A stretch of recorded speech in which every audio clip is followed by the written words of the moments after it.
É muito comum a gente ouvir por aí a expressão filosofia oriental. Será que de fato existe algo como uma filosofia oriental? Se existe filosofia oriental, qual é a diferença entre filosofia oriental e ocidental? Enfim, eu sou Felício Molinari e esse é o A Filosofia Explica de hoje.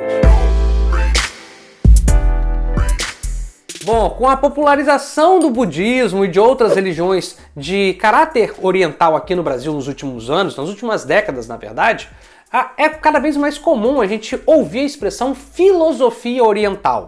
Obviamente, essa ideia de uma filosofia oriental está ligada a pensadores, a pensamentos vindo do Oriente e muitas vezes é relacionado com algo vindo da religião, algo espiritual. Mas enfim, qual é a diferença entre filosofia oriental e filosofia ocidental? Será que existe mesmo uma filosofia oriental? Bom, vamos lá explicar essa diferença. Mas antes, se você gosta de filosofia e gosta de mitologia, religião, cultura em geral, não se esqueça de curtir esse vídeo e se inscrever no nosso canal, pois toda semana tem vídeo novo pra você. Bom, enfim, chega de papo, vamos lá pro conteúdo. Normalmente, quando alguém se refere à filosofia oriental, ele está se referindo ao tipo de pensamento que vem do Oriente e está bastante ligado a um caráter prático. Nesse sentido, a gente pode normalmente encontrar a ideia de filosofia oriental relacionada ao budismo ou até mesmo ao hinduísmo, a alguns autores como Confúcio e tantos outros. Mas o que é bastante comum na maioria desses casos é que a filosofia oriental, aquilo que se convencionou chamar de filosofia oriental, é bastante ligado à utilidade, à prática. Seriam como conselhos de prudência, conselhos para você ter uma vida melhor. Muitas vezes essa filosofia oriental, esse conjunto de conhecimentos vindo do Oriente que ajudam uma pessoa, tendem a ajudar ou servem de conselho para uma pessoa viver bem, ela nem sempre é ensinada de forma argumentativa, mas é sim ensinada por meio de fábulas, de histórias, de contos, de uma forma narrativa. Então aqui a ideia é passar um conselho de prudência, passar uma forma de viver a vida, mas nem sempre o argumento é usado. E esse é um ponto que merece atenção. Por quê? Porque isso é bastante diferente daquilo que normalmente nós chamamos de filosofia ocidental. É claro que se a gente comparar a filosofia ocidental, essa que nasce na Grécia, daquela forma de pensamento presente no Oriente, nós encontramos a seguinte diferença, que esse pensamento da Grécia, ele é muito mais teórico, ele tem um caráter muito mais abstrato. Nem sempre, ou na verdade quase nunca, ele está ligado à forma de como viver bem, ele está ligado sim em responder algumas questões de caráter teórico.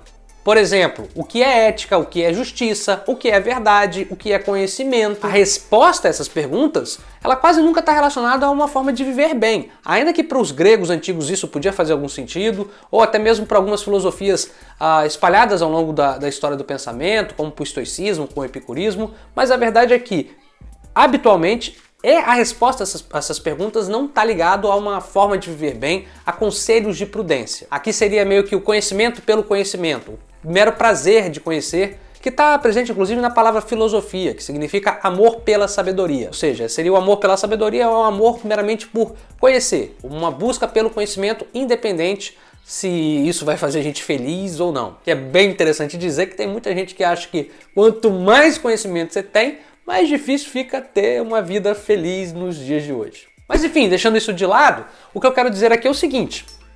Muitas vezes a gente pega uma filosofia, isso que a gente chama de filosofia oriental, e ela é, como eu disse, voltada para a nossa prática, para a forma como a gente leva a vida.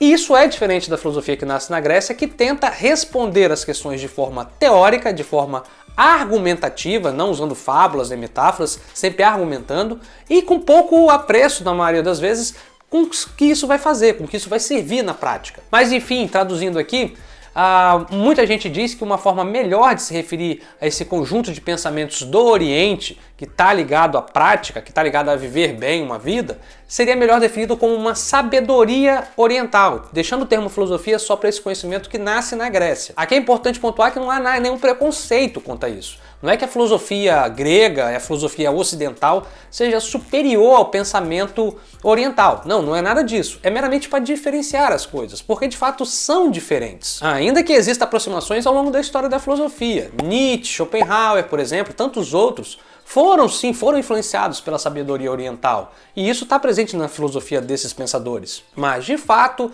em essência, há uma diferença muito grande, pois, como eu disse, a sabedoria oriental, ou a filosofia oriental está ligado à prática, enquanto a filosofia grega é muito mais ligada ao aspecto teórico, ao aspecto abstrato.